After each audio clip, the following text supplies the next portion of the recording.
अस्सलाम वालेकुम गाइस, कैसे हैं आप सब। मैं मोहम्मद उस्मान फ्रॉम पैसा बनाओ यूट्यूब चैनल और आज हम बात करेंगे मीम कॉइन्स के बारे में। जी हाँ, हम आज बात करने वाले हैं एक अहम कॉइन्स के बारे में जो कि पिछले बुल रन में काफ़ी ज़्यादा हाइप में थे, बहुत ज़्यादा हाइप में थे। और मैं आपको ये बता दूं कि वो इलॉन मस्क का फेवरेट कॉइन है। जी, आप बिल्कुल सही समझे, मैं बात कर रहा हूँ डॉज की। तो आज हम बात करेंगे डॉज, शिप और इस तरह के जो बाकी मीम कॉइन्स हैं उनके बारे में। तो काफ़ी लोग मुझसे क्वेश्चन करते हैं और पूछते हैं कि क्या हमें डॉज बाय कर लेना चाहिए, क्या हमें शिप बाय करना चाहिए, क्या हमें इसमें इन्वेस्टमेंट करनी चाहिए। तो मैं उनको एक ये क्वेश्चन बहुत ज़्यादा पूछते हैं और दूसरा सवाल ये पूछते हैं कि फ्यूचर क्या है डॉज और शिप का, मतलब क्या ये इस मार्केट में स्टे करेंगे या ये मर जाएंगे ये कॉइन्स और कभी हमें दोबारा ये पंप होते हुए नज़र नहीं आएंगे।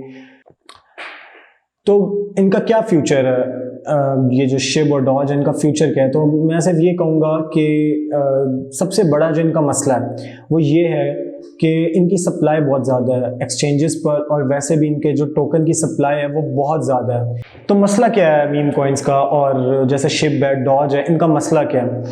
सबसे पहली चीज़ मीम कॉइन्स के बारे में ये है कि इनकी सप्लाई बहुत ज़्यादा होती है, एक्सचेंजेस पर इनकी सप्लाई काफ़ी ज़्यादा होती है। और दूसरी चीज़ इनके बारे में ये है कि इनमें जो इन्वेस्टमेंट है वो बहुत ज़्यादा है। और ये जो कॉइन्स हैं इनके पीछे जो बैकअप है, बैकअप प्लान, या आप उसको ये कह सकते हैं ये किसी चीज़ से बैक नहीं हुए हुए, ये जस्ट एक मीम कॉइन्स हैं, ये एक मजाक में कॉइन्स शुरू हुए हुए हैं और पीछे इनकी रियल वैल्यू नहीं है, जिसकी वजह से अगर ये पंप तो हो जाते हैं बहुत ज़्यादा, मतलब 500x 100x 200x पंप तो हो जाएंगे, लेकिन ये दोबारा अपनी मीम पोजीशन पर वापस आ जाते हैं। जैसे हम अगर डॉज की बात करें, मैं आपको डॉज का आपकी स्क्रीन पर चार्ट शेयर करता हूँ, आपको नज़र आ रहा होगा कि किस तरह ये 0.68 टू $0.7 गया और फिर इलॉन मस्क का SNL हुआ, एक इवेंट हुआ टीवी पर, इलॉन मस्क ने इसके बारे में कुछ कमेंट्स पास किए और उसके बाद तो जैसे डॉज को बहुत बुरा लग गया और डॉज उसके बाद से डंपिंग फेज में, डॉज गिर रहा है, मुसलसल गिर रहा है, मुसलसल गिर रहा है, मुसलसल गिर रहा है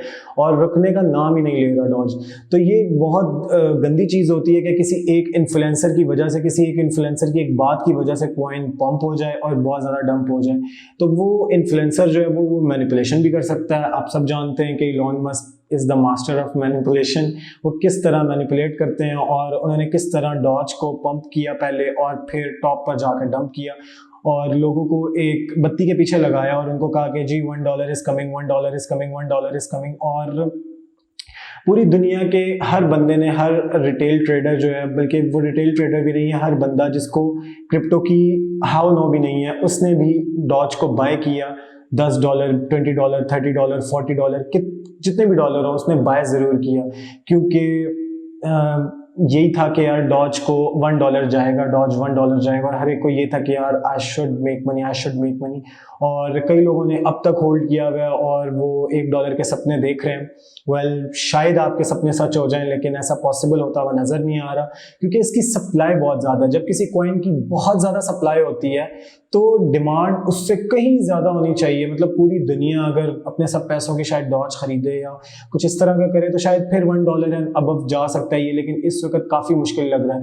डॉज $1 जा सकता है अगर इसकी सप्लाई को आप कंट्रोल कर लें, इसकी सप्लाई को आप कट कर लें, इसके सप्लाई को कंट्रोल में आ जाए, रोज़ाना के जो टोकन्स हैं ब्लॉकचेन में जो एंटर होते हैं वो ना हो और इसकी सप्लाई इन्फिनिट ना हो, बल्कि एक नंबर हो कि हाँ जी इतने, जैसे बिटकॉइन की सतोशीज हैं कि जी इतने सतोशी हैं, इससे ज़्यादा नहीं है। तो इस तरह अगर इसकी हम ब्लॉकचेन पर अगर इसकी उसको कंट्रोल कर लें, क्वांटिटी को कंट्रोल कर लें, तो फिर हो सकता है ये $1 चला जाए। दूसरी बात करते हैं हम शिप के बारे में। शिप में भी 14 बिलियन की इन्वेस्टमेंट है, डॉज में 17 बिलियन की है, शिप में 14 बिलियन की है। और शिप ने भी काफ़ी हाइप पकड़ी थी डॉज के बाद और शिप भी बहुत ज़्यादा पंप हुआ। और मैं आपको इसका चार्ट दिखाता हूँ, आपकी स्क्रीन पर नज़र आ रहा होगा कि शिप किस तरह डंप हुआ है। शिप ने ब्रेक ही नहीं मारी और शिप ने एक टॉप बना के ब्लो ऑफ टॉप दिया और उसके बाद मुसलसल ये गिर रहा है, मुसलसल गिर रहा है और ऐसा लग रहा है कि इसकी कोई सपोर्ट नहीं है और ये फ्री फॉल मोशन में और ये गिरता जाएगा, गिरता जाएगा, गिरता जाएगा। तो ये दूसरी चीज़ है कि आपको इन्वेस्टमेंट नहीं करनी चाहिए। आप ट्रेडिंग के हवाले से देखें, आप ट्रेडिंग में अगर आप सपोर्ट पे बाय करके रेजिस्टेंस पे सेल कर रहे हैं तो वो आप ट्रेड के हवाले से इसको देख सकते हैं मीम कॉइन्स को। लेकिन अगर आप कह रहे हैं कि मैं इसको 5 साल होल्ड रखूँ, 10 साल होल्ड रखूँ, तो क्या फ्यूचर है इसका? तो मुझे तो इसका कोई फ्यूचर नज़र नहीं आ रहा कि जब तक इनको बैक पे कोई ऐसी चीज़ हो जो इनको सपोर्ट कर सके। अगर जब तक वो नहीं होगी, उसके अलावा तो ये ऐसे ही है कि हर बुल मार्केट में इनको हाइप किया जाएगा, ये पंप होंगे और उसके बाद ये नियरली ज़ीरो आके डंप हो जाएंगे और फिर कोई नया मीम कॉइन लाया जाएगा मार्केट में। तो ये कुछ चीज़ें जो आपको देखनी चाहिए इन्वेस्टमेंट करने से पहले, और इन्वेस्टमेंट करने से पहले देखनी चाहिए कि क्या आपने इसमें इन्वेस्ट करना चाहिए आपको। बहुत से लोग इन्वेस्टमेंट करके बैठे हुए हैं और रो रहे हैं कि जी ये पंप नहीं हो रहा, ये पंप नहीं हो रहा, ये पंप नहीं हो रहा, ये कब पंप होगा, ये होगा भी कि नहीं होगा, हम सेल कर दें, हम बाय कर लें। तो आपने मेरा ख्याल है बहुत ज़्यादा हाई पे बाय किया हुआ है, जहाँ पर आई थिंक सेल करना चाहिए था वहाँ पर आप लोगों ने बाय किया हुआ है फोमो में आके। फोमो मीन्स के जब आप बहुत ज़्यादा फियर ऑफ मिसिंग आउट, आपको लग रहा है कि सब लोग पैसा कमा रहे हैं सिर्फ आप नहीं कमा रहे, तो आप बहुत जल्दी गलत एंट्री ले लेते हो और गलत जगह बाय कर लेते हो और फिर इस तरह होता है। तीसरी बात करेंगे हम बिटकॉइन के बारे में। आज बिटकॉइन की मैं आपको थोड़ी सी मार्केट एनालिसिस देता हूँ। बिटकॉइन इस वक्त 29,500 पे, मैं आपको इसका चार्ट भी आपकी स्क्रीन पर नज़र आ रहा होगा। बिटकॉइन इस वक्त 29,500 पे है और बिटकॉइन इस वक्त क्या करेगा आगे, वीकेंड है और मोस्टली वीकेंड को बिटकॉइन फेक आउट्स करता है, फेक पंप करता है, फेक डंप करता है। ज़्यादातर अगर डंपिंग फेज पे है तो ज़्यादातर फेक पंप करता है और स्टॉप लॉस हंटिंग करता है।